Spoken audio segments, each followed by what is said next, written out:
అయితే ఒక మంచి సందేశంతో మీ ముందుకు వచ్చాను. మరి ఈ రోజు బాబా గారు మనకు తెలియజేయబోయేటటువంటి సందేశం ఏమిటనేది ఇప్పుడు మనం తెలుసుకుందాం.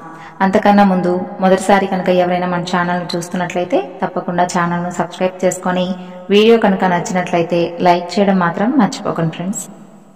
బాబా గారి సందేశం ఏమిటి అంటే, ఒక్కసారి ఈ రోజు నన్ను చూడగానే నా చేతిని తాకు. నీకు ఉన్నటువంటి బాధను దూరం చేసి ఒక మంచి సంతోషకరమైనటువంటి వార్తను చెబుతాను. క్షణంలోనే నీ మనసులో నీవు అనుభవిస్తున్నటువంటి ఆ బాధ అంతా కూడా నీ నుండి దూరం అయిపోతుందని బాబా గారు అంటున్నారు. మరి ఆ సందేశం ఏమిటనేది ఇప్పుడైతే తెలుసుకుందాం. నువ్వు కష్టపడి చేస్తున్నటువంటి పని కానీ, నీ మనసులో నీవు బాధపడుతూ ఉన్నటువంటి సమస్యలకు ఒక గొప్ప పరిష్కారం కానీ ఏదీ కూడా నీకు దొరకడం లేదని చాలా బాధగా ఉంది కదూ. నీవు నీ యొక్క స్వప్రయోజనాల కోసం ఏ పనిని కూడా ఎంచుకోలేదు. నీ కుటుంబానికి సహాయంగా ఉండి కుటుంబానికి ఎంతో కొంత మేలు జరిగేటటువంటి పరిస్థితిని తీసుకురావాలని నీవు ఒక మంచి పనిని ఎంచుకున్నావు. నీవు చేస్తున్నది మంచి పనే, కానీ ఆ మంచి అన్నది నమ్మకం కలిగించుకోవడానికి సమయం అయితే పడుతుంది. చెడు ప్రచారం సమాజంలోకి వెళ్ళినంత త్వరగా మంచి వెళ్ళలేదు కదా.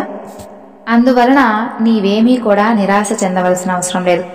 మంచి ప్రజలలోకి చేరడానికి సమయం అయితే పట్టొచ్చేమో, కానీ అది వారి మనసులో సుస్థిరంగా స్థానాన్ని సంపాదించుకుంటుంది. చెడు అనేది ఎంత త్వరగా వెళుతుందో అంతే త్వరగా ముగిసిపోతుంది. కాబట్టి నీవు త్వరగానే నీకున్నటువంటి లక్ష్యాన్ని చేరుకునేటటువంటి అద్భుతమైనటువంటి సమయం రాబోతుంది. ఆలస్యం అవుతుందని ఏమీ కూడా బాధపడవద్దు. నేను అన్నీ కూడా చూస్తూనే ఉన్నాను. నీవు ప్రతిరోజు కూడా ఈ విషయం వలన దుఃఖిస్తూ ఉంటున్నావు. ఎంతో కన్నీరును వృధా చేస్తూ ఉన్నావు. చూడు బిడ్డ, నీవు విలువైనటువంటి కన్నీటిని వృధా చేయవద్దు. కన్నీరు కార్చేటటువంటి పరిస్థితి నీకు ఇక ఎప్పుడూ రానివ్వను. ఏ పనికైనా సరే విజయం తోడవడానికి నేను నీకు సహాయపడతాను. ఇది నేను నీకు చేస్తున్నటువంటి ప్రమాణం. నీవు అపజయం పాలైపోతానేమోనని ఎప్పుడూ కూడా భయపడవద్దు. నేను ఉండగా నీకెందుకమ్మా భయం? నలుగురిలోనూ నిన్ను ఉన్నతంగా నిలబెట్టేటటువంటి బాధ్యత నీ సాయిది. నీవు ఏ ప్రయోజనం కోసమైతే ఒక మంచి పనిని మొదలుపెట్టావో ఆ ప్రయోజనం అతి త్వరలోనే పొందుతావు. నీవు అనుకున్న విధంగానే నీ కుటుంబానికి నీవు అన్ని విధాలుగా తోడుగా ఉంటావు.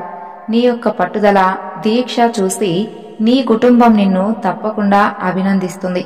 పట్టు వదలకుండా నీవు ఇన్ని రోజులు విజయం కోసమే తపిస్తూ ఉన్నావు కాబట్టి ఆలస్యం అవుతూ ఉంటుంది. అయితే నీలో ఉన్నటువంటి ఆ కొంచెం కూడా అసహనాన్ని బయటకు పంపించేయి. ఎప్పుడూ కూడా ధైర్యంతో ఉండు. నీవు అనుకున్నది సాధించలేము అనేటటువంటి భయంతో, బాధతో కన్నీటిని వృధా చేయవద్దు. ఏ పని మీద మనసు పెట్టలేకపోతున్నావు? దేనికైనా కానీ సమయం, సందర్భం అనేది ఉంటుంది కదా. ఏ సమయం ఇప్పుడు ఆరంభమైందో నీకు కూడా బాగా అర్థమవుతుంది. అందువలన నీ విజయాన్ని ఒక స్థాయిలోకి చేర్చబోతున్నాను. అది ఎంతో ఉన్నతమైనటువంటి స్థాయికి వెళ్లి నీవు ఏదైతే కోరుకున్నావో, కలలు కంటూ ఉన్నావో అవన్నీ కూడా నీకు లభించేలా చేస్తున్నాను.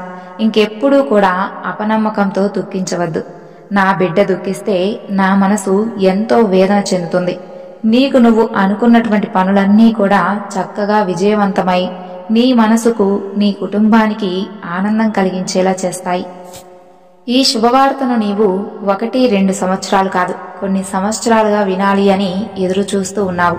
మరి ఆ శుభవార్త నీకు చేరాలి అని అంటే నీవు కూడా కాస్త ఎదురు చూడవలసినటువంటి అవసరం ఉంది. నీవు ఎన్నో ఏళ్లుగా ఎదురు చూస్తూ ఉన్నావు కాబట్టి నిన్ను చూస్తూ నీకు ఉన్నటువంటి బాధలను, నీ సమస్యలను అన్నీ అర్థం చేసుకున్నటువంటి నీ తండ్రిలాగా తప్పకుండా నీకు కలగాల్సినటువంటి లాభాన్ని, నీకు అందేటటువంటి మార్గాన్ని ఏర్పరచబోతున్నాను. నీకు ఈరోజు ఈ సందేశం ద్వారా ఒక గొప్ప శుభవార్త అందివ్వబోతున్నాను. గత కొంతకాలంగా నీకు ఉన్నటువంటి ఆర్థిక బాధలు కూడా మెరుగుపడబోతున్నాయి. ఆ బాధలు తొలగించుకోవడానికి నీవు చేసేటటువంటి ప్రతి ప్రయత్నం అన్నీ కూడా ఫలించి నీకు ఏదైతే అవసరాలు ఉన్నాయో ఆ అవసరాలన్నీ కూడా తీర్చేటటువంటి మంచి ఫలితం దక్కబోతుంది. కేవలం అందుకోసమే నీకు ఈ శుభవార్త తీసుకుని వచ్చాను. నీవు అనుభవిస్తూ ఉన్నటువంటి బాధలన్నీ తొలగిపోయి ఆర్థికంగా బలాన్ని పుంజుకుంటారు. మొదటగా అయితే నీకున్నటువంటి రుణబాధలన్నీ కూడా తొలగిస్తాను. ఎవరికైతే నీవు బాకీ పడి ఉన్నావో వారికి తిరిగి ఇవ్వలేక ఎన్నో ఇబ్బందులు పడుతూ నీవు నీ కుటుంబం ఎన్ని రకాల బాధలు అనుభవిస్తున్నారో నేనన్నీ చూస్తూ ఉన్నాను. కాబట్టి వారి సొమ్ము వారికి చెల్లించడానికి ఈ రోజు నుండే నీకు ధనం లభించబోతుంది. కొద్ది రోజుల్లోనే నీకు ఉన్నటువంటి రుణభారం మొత్తం కూడా తొలగిపోబోతుంది. ఆ తరువాత నీవు కోరుకున్నటువంటి సౌకర్యాలు అన్నీ ఏర్పరచుకోవడానికి ఒక గొప్ప అవకాశం లభిస్తుంది. నీకున్నటువంటి రుణబాధలు తొలగిపోవడం వలన చాలా ప్రశాంతత కలుగుతుంది. కాబట్టి నీ కోరికలన్నీ కూడా త్వరలోనే తీరబోతున్నాయి. నీ సమస్యలన్నీ కూడా నీ నుండి పారిపోబోతున్నాయి. నీవు కోరుకున్న విధంగా నీ సమస్యలు తొలగిపోవడానికి అవసరమైనటువంటి ధనాన్ని నీవు చేస్తున్నటువంటి పనిలో సంపాదించడానికి ఒక గొప్ప వీలును కల్పిస్తాను. మరి నీవు నాకు ఒక మాట ఇచ్చినట్లుగా అందులో కొద్ది భాగాన్ని పేదవారికి సహాయార్థం ఉపయోగిస్తావా?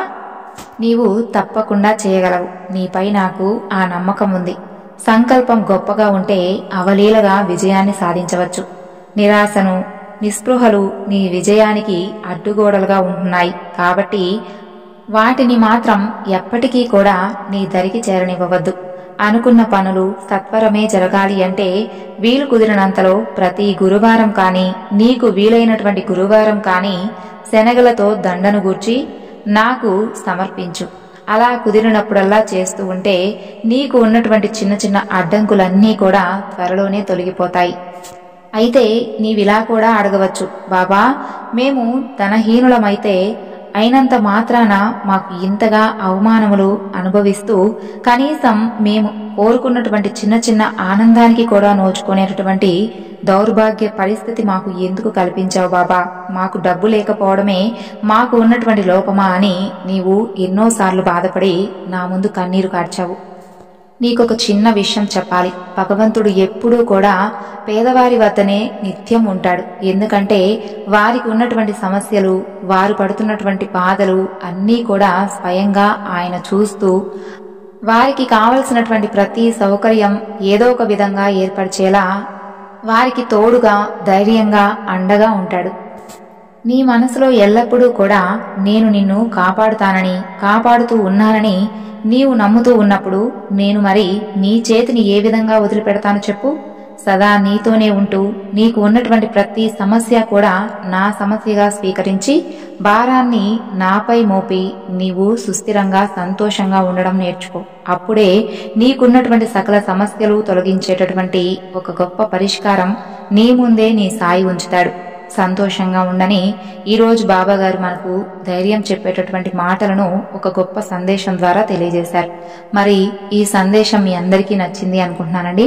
నచ్చితే తప్పకుండా మరికొంతమందికి షేర్ చేయండి. మరొక చక్కని బాబాగారి సందేశంతో మళ్ళా కలుసుకుందాం. అంతవరకు నమస్కారం. ఓం సాయిరాం. సర్వే జనా సుఖినో భవంతు.